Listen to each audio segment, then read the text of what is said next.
Le piège de la dépendance affective. Pour comprendre, il faut connaître la façon dont elle s'installe. Je suis Delphine Pi, psychologue, et je te parle aujourd'hui du cercle vicieux de la dépendance affective. Comment elle se construit, puis comment elle te piège, mais surtout, comment t'en sortir. Alors reste bien jusqu'à la fin. Et si ce sujet t'intéresse, n'hésite pas à t'abonner pour être averti de la sortie de mes prochaines vidéos. Ce qu'il faut comprendre, c'est qu'à la naissance, un bébé, il est complètement immature et donc extrêmement vulnérable. Il dépend complètement des adultes qui s'occupent de lui, souvent de ses parents. Sans eux, il ne peut pas survivre, tout simplement.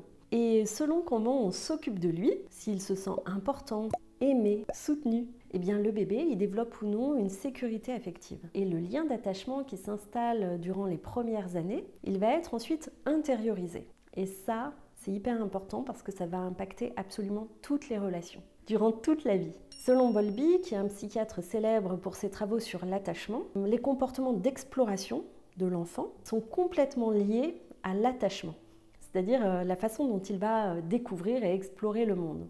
Parce qu'il faut se sentir en sécurité pour pouvoir avoir cette démarche de découverte. Donc, si tu n'as pas un attachement sécure, tu vas avoir tendance à rechercher à l'extérieur de toi l'amour et la confiance que tu ne trouves pas en toi. Et tu vas chercher ça notamment auprès de ton ou ta partenaire de vie. Ça, c'est problématique. C'est problématique parce que la relation, elle vient alors combler un besoin. Et l'autre, il devient indispensable. Alors, comment faire la différence entre attachement normal et dépendance ? Concernant l'attachement, l'autre, c'est un plus dans ta vie. Alors, tu as envie de lui ou envie d'elle, tu as envie de sa présence. Mais si ton ou ta partenaire n'est pas dispo, tu survis. Ça n'entraîne pas d'émotions intenses et ingérables. Tu peux ressentir bien sûr de la déception, de la contrariété, mais en fait, tu peux profiter complètement de ta soirée. Ah oui, dommage, Camille n'est pas dispo ce soir, je vais profiter pour faire une soirée tranquille. Et pareil pour les ruptures. Elles sont évidemment douloureuses. Elles déclenchent forcément des émotions très désagréables, mais après un certain temps, tu réussis à te relever et à te remettre. Alors que dans la dépendance, il s'agit vraiment d'un besoin. L'autre, sa présence, son amour, c'est indispensable à ta survie. Ou en tous les cas, c'est ce que tu penses. Tu te sens incapable de vivre seul. Du coup, ta vie n'a aucune valeur, aucun sens sans l'autre. Et donc, dans ces cas-là, si ton compagnon ou ta compagne n'est pas disponible, c'est vraiment très difficile de profiter de ta soirée. Parce que ça va devenir un peu obsessionnel. Tu penses que tu ne mérites pas d'être aimé et tu as un besoin excessif d'être assuré. Donc, tu vas boucler toute la soirée et tu ne vas pas pouvoir passer une bonne soirée seule. Quoi, Camille n'est pas dispo? Je suis abandonnée seule, mais comment je vais faire? Et les relations, en fait, elles viennent combler un manque intérieur. C'est ça qui crée ce besoin. Et les ruptures, elles peuvent être vécues comme vraiment un déchirement d'une partie de toi-même. Et c'est vraiment très difficile de remonter la pente après une rupture. Autre différence, l'attachement n'empêche pas le détachement. La dépendance affective, si, complètement. L'attachement, il permet aussi, comme on l'a vu, d'explorer le monde. Donc ça ouvre les possibles. Alors que la dépendance affective, ça limite l'exploration du monde et ça ferme les possibilités. Donc finalement, on pourrait se dire que la dépendance affective, c'est une sorte de stratégie inadaptée que tu as mis en place pour combler un manque, le manque d'amour de toi. Et donc, tu as besoin de l'autre pour y arriver. Après, ce qui est vraiment compliqué, c'est de faire la différence entre le normal et le pathologique. Parce que les différences sont vraiment très minces et qu'il existe un continuum entre les deux. Et il faut savoir que lorsqu'on parle de dépendance affective, il est en réalité question du trouble de la personnalité dépendante. C'est-à-dire que tu ne te sens pas capable d'exister par toi-même. Donc tu vas avoir besoin de l'autre pour ça. Tu n'as plus cette liberté. La relation, elle t'est devenue complètement vitale. Et ça, faut pas oublier que ce n'est pas de l'amour, mais de la dépendance. Tu n'es plus dans l'envie, tu es dans le besoin. Et donc, même si tu ne réponds pas à tous les critères diagnostiques du trouble de la personnalité dépendante, ou par exemple si ça n'impacte pas tous tes domaines de vie, mais par exemple qu'un seul, tes relations amoureuses, ça n'empêche pas que tu en souffres. Et si tu souffres de ça, sache que tu es complètement légitime à te libérer de cette dépendance affective. Parce que le trouble de la personnalité dépendante, il se caractérise par ce besoin permanent et excessif surtout d'être aimé et rassuré. Il peut y avoir aussi une soumission à l'autre pour maintenir le lien. Parce que la personne a peur d'être abandonnée. Et elle a souvent l'impression de ne pas être assez. Pas assez bien, pas assez beau, pas assez belle, pas assez cultivée, etc. Et dans le trouble de la personnalité dépendante, ça touche tout type de relation. Donc ça ne se limite pas qu'à un seul type de relation. La dépendance affective, elle comporte plusieurs dimensions.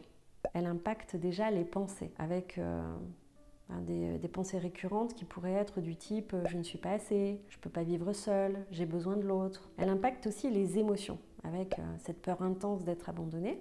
Également le comportement, c'est-à-dire que généralement on va tout faire pour éviter d'être rejeté ou abandonné. Donc ça peut passer par des demandes de rassurance, une surveillance, des questionnements et une certaine aussi soumission. Et enfin les besoins d'aide, de protection, de rassurance. J'en arrive maintenant au cercle vicieux. Et si cette vidéo te plaît, like et partage pour qu'elle aide d'autres personnes dépendantes affectives. Je disais donc qu'il existe un lien entre tes pensées, tes émotions et tes comportements. Et dans une situation donnée, eh bien les trois peuvent interagir et former un vrai piège, le cercle vicieux. Je vais te donner un exemple assez typique qui parlera à toute personne dépendante affective, c'est la jalousie excessive, avec ce besoin en fait d'être rassuré. Donc dans une situation sociale donnée, par exemple disons une soirée, si tu vois ton compagnon ou ta compagne discuter avec une personne que tu juges vraiment très attirante, eh bien à ce moment-là, si tu souffres de dépendance affective, tu peux interpréter le monde à travers ce filtre-là, tes croyances. Et elles agissent un peu comme des lunettes de soleil qui sont devant tes yeux. Plus ou moins épaisses, plus ou moins opaques, eh bien ça va colorer ton monde en fait, en fonction des événements que tu as vécus, en fonction de ta personnalité, en fonction de tout ce qui a pu impacter tes croyances. Cette personne est vraiment mieux que moi, je suis sûre que je vais être quittée, abandonnée ou trompée. Et ton alarme intérieure là, qui est vraiment déréglée, elle s'active. Donc tu vois le danger absolument partout.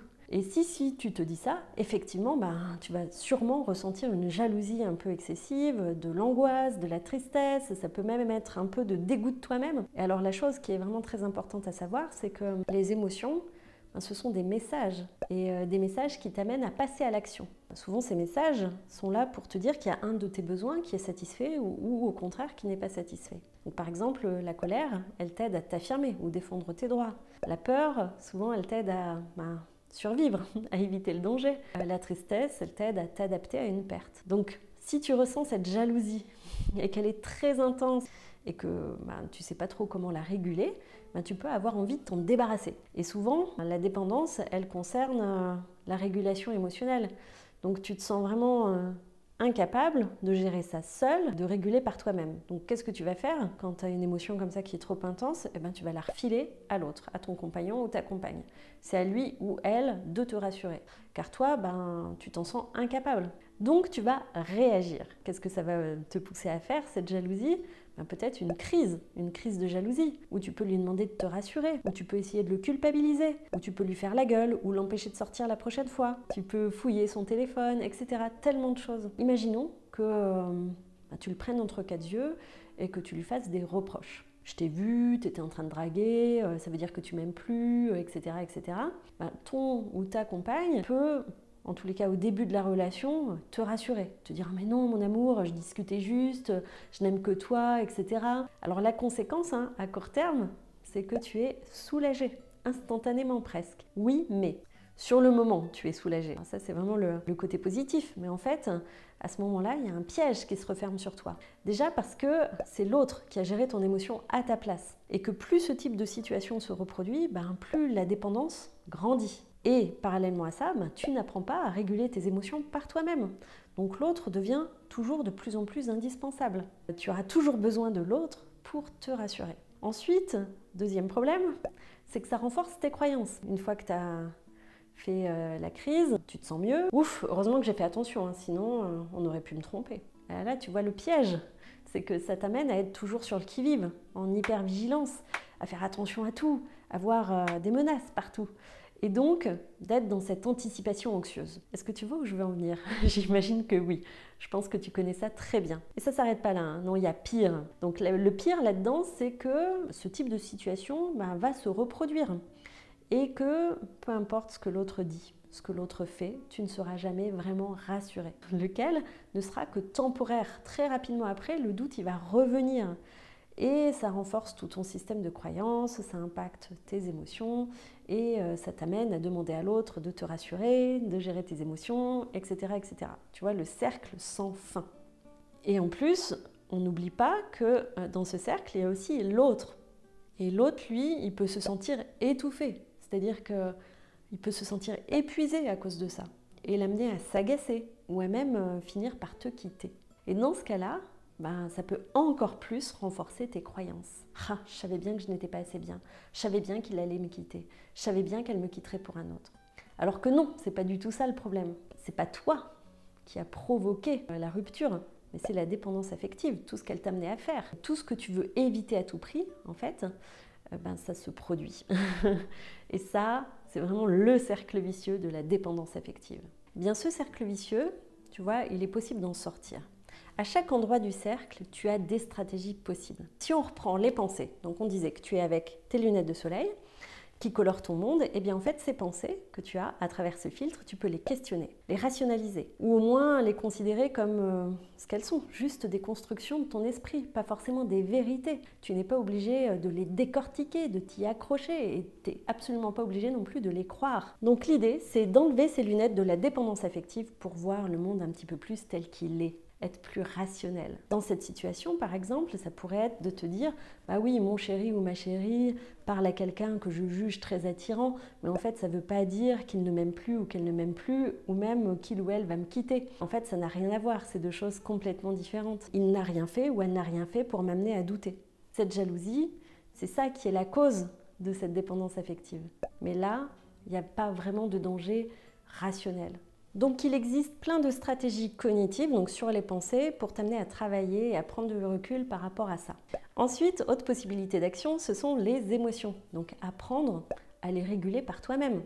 Ça passe déjà par le fait de les comprendre, de les accueillir, de poser un mot dessus, puis ensuite de les accepter et de les laisser passer, de les laisser vivre, plutôt que de vouloir y réagir ou vouloir t'en débarrasser, parce qu'en fait, plus tu cherches à les éviter, et bien plus ça les renforce. Donc ça passe par de la relaxation, de la méditation, de la respiration, par le sport, l'art, tout est possible. Tout ce qui va te permettre en fait d'accompagner ton émotion, c'est quelque chose qui peut t'aider par rapport à ça. Rester avec ton émotion plutôt que l'éviter. Alors j'ai pris cet exemple de la jalousie, mais on pourrait faire pareil avec n'importe quelle problématique. Par exemple, ce matin, ton amoureux ou ton amoureuse est parti rapidement sans te dire je t'aime. Là, tu peux commencer à te dire, il m'aime moins, elle veut me quitter, c'est la fin. Tu doutes, et ça déclenche de l'anxiété que tu veux éviter ou refiler à l'autre. Alors qu'est-ce que tu fais ? Tu peux lui envoyer un petit message, soit pour te rassurer, soit pour lui montrer ton amour, et en tous les cas pour éviter qu'il ou elle te quitte. Par exemple, le « bonne journée, je t'aime ». Ou alors le demander franchement « est-ce que tu m'aimes ?» Alors au mieux, ton ou ta partenaire va te répondre, et généralement bien. Il va te répondre par exemple « oui mon amour, je t'aime ». Là, tu vas te sentir soulagé. Soulagé, oui, mais sur le court terme. Parce qu'ensuite revient le doute. Il me le dit parce qu'il est obligé. Est-ce qu'il le pense vraiment ? Elle se sent obligée de me dire ça. Je suis pas sûre que ce soit vrai. Et on est reparti pour un tour. Au pire, ton ou ta partenaire se sent agacé et peut te répondre de façon agressive ou ne pas te répondre du tout. Et ça va augmenter ta peur d'être abandonné.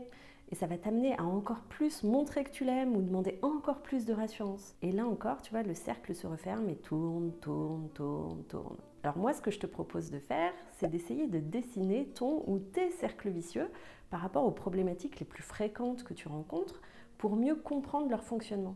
Et ensuite, tu peux enlever tes lunettes de la dépendance parce qu'il est peut-être plus juste de penser que ton ou ta chérie était juste pressé ce matin. Alors reste zen, fais un petit exercice de relaxation et tout va bien se passer. Tu te demandes si tu souffres de dépendance affective ? Eh bien, je t'ai préparé un test. Tu trouveras le lien directement dans la description. N'hésite pas à le faire et à me partager ton résultat. Dernière possibilité d'action, les comportements. Donc, en gros, c'est agir de façon plus adaptée face aux situations problématiques que tu rencontres. Ça passe déjà par l'identification des situations anxiogènes ou des situations problématiques. Et ensuite, d'essayer de te lancer des petits défis pour diminuer ou pour arrêter, par exemple, tes demandes de rassurance. Mais ça se fait vraiment très progressivement, en y allant vraiment par étapes. Tu peux aussi travailler sur ta confiance et ton estime de toi, et ton affirmation de toi, c'est-à-dire apprendre à mieux communiquer. Est-ce que tu te reconnais ou est-ce que tu reconnais quelqu'un ? Dis-le-moi en commentaire. Et je voulais finir cette vidéo en te rappelant quelque chose d'essentiel. Déjà, c'est tout à fait possible de sortir du cercle vicieux de la dépendance. Oui, même si des fois ça paraît vraiment impossible, si tu as l'impression d'être piégé depuis tellement longtemps que tu te dis je ne peux pas fonctionner autrement, eh bien si, bien sûr que tu peux. Tu n'es pas coupable, mais tu es responsable. Donc ça, c'est génial parce que ça veut dire que tu as le pouvoir de t'en libérer. Et la première étape, la plus essentielle, je dirais, c'est celle de la prise de conscience. Et j'espère que cette vidéo, elle t'a aidé à mieux comprendre le problème. Et tu peux la partager avec quelqu'un qui a besoin de cette prise de conscience. Je t'ai aussi préparé une vidéo exclusive avec des solutions concrètes. Et pour la voir, tu peux télécharger l'application Synergie, le lien est en description, et tu peux taper ce code là dans le chat. À bientôt!